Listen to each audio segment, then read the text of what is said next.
Might just be the only quarterback in the league about who most people wonder if his team can win with him until the minute he isn't around, and then leaves everyone to wonder how his team can win without him. That is the constant conundrum surrounding Tony Romo, the personification of the Dallas Cowboys' hopes as well as their annual December woes.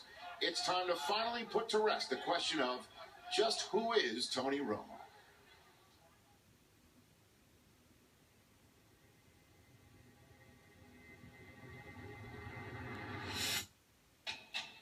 Tony Romo feeling the heat. Tony Romo is playing his best football. Is average. You can see the confidence just isn't there. Romo made some great plays in the game. He made some bad plays in the game. Who is Tony Romo?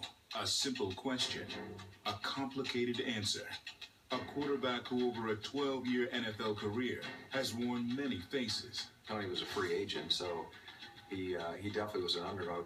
When you're a free agent, you figured this guy's just going to be in the taxi squad. We'll never see him again. But sure enough, he got his chance, and he made the most of it. Tony Romo, that touchdown is all on you. He had gone to the same school I had gone to. I knew that they had a real good quarterback under Bill Parcells. We've had a lot of prospects in the program, no one that clearly established themselves as the future. I think he looked closely at the depth chart and made a decision based on that more than anything else. Obviously, that ended up being a good decision.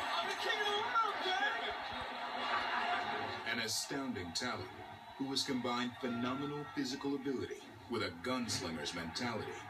For much of his Cowboys career, Romo's exploits have been heroic. You can't do it better than this. You cannot do it better than this. He's a great competitor. He's got great instincts. Great arm that can improvise on the run.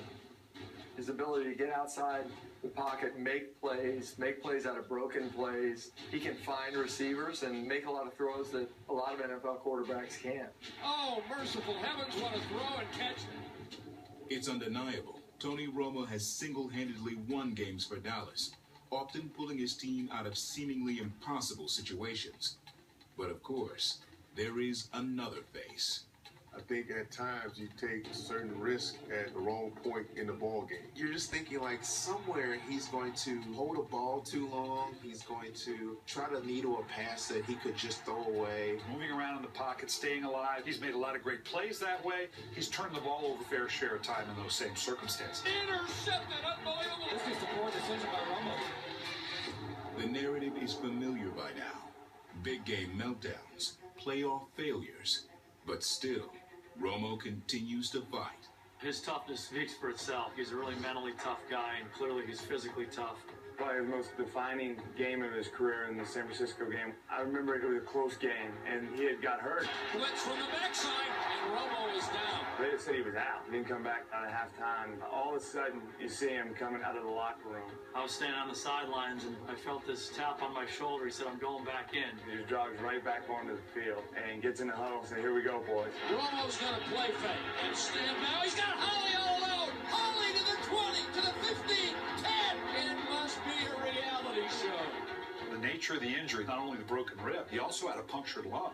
To come back under those circumstances, particularly in hindsight, knowing how much he must have been hurting and how difficult it was to perform, he went in and performed brilliantly. The faces of Romo to this point in his career have varied. At times, we have seen both sides of his persona in the same game. Last year when they played the Broncos, he really outgunned Peyton Manning for most of the game. And then at the end came the breakdown, the interception. And it's intercepted.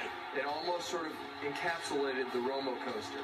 Tony is a great quarterback that is also now getting the support of his team, understanding he doesn't have to make every play.